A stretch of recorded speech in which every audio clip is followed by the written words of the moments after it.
Well, good morning, you sexy little TikToky bastards. So it's a big week for the Metropolitan Police. Their performance is out for all to see, a sort of veritable Met Gala, if you like. This is after the unlawful killing of the Brazilian guy at Stockwell Tube, the botched investigation into the Stephen Lawrence murder. The time they sent spy cops with fake identities they'd lifted from dead kids to infiltrate protest groups. Then they started relationships with the women in those protest groups and sired children with them. Like, I'm not fucking around. This is so shady, so callous. I still can't believe more people don't know about this. Like, women got into relationships with men who they thought were fellow activists. They moved in together. Then they got pregnant. Then the kid comes along, and then the cop is like, "Was this the end of my assignment, is it? Okay, well, yeah. I'm gonna fuck off back to Scotland Yard if it's, This has been fun. Some of those kids must be like 10 years old, 12 years old now. They must be asking some weird fucking questions to the mum, you know, like, who was my dad? Well, I thought he was an activist, you know? I thought he was into fighting injustice, raising awareness of the climate crisis, but he wasn't? No, he wasn't. Just take solace in this, little Jimmy.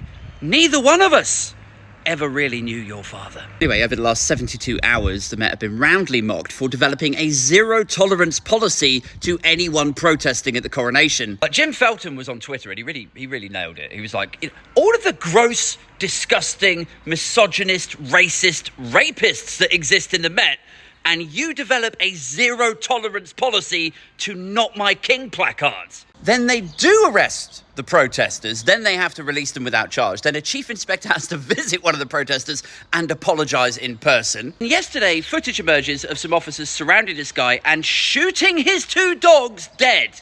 It's not the best week for the Met.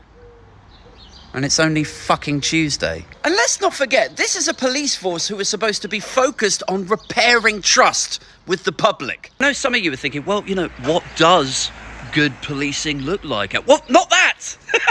Not that! You know, policing is a very difficult job. You should try it sometime if you think it's easy, you know, catching all the burglars and murderers and assaulters out there. Here's the thing with the police, right, is police were invented at a time when we had a very simplistic idea of what good and bad were. If somebody was a thief, we were like, that person is evil. These days, we have an infinitely greater understanding of what drives some of those behaviours, you know, addiction, desperation, poverty, trauma. So I don't want to sound like too much of a fire-breathing radical here, but we need to rethink and rebuild what the police actually are in the 21st century. Do we want it to be a private army to spare the king his blushes and to arrest people with mental health problems? I don't.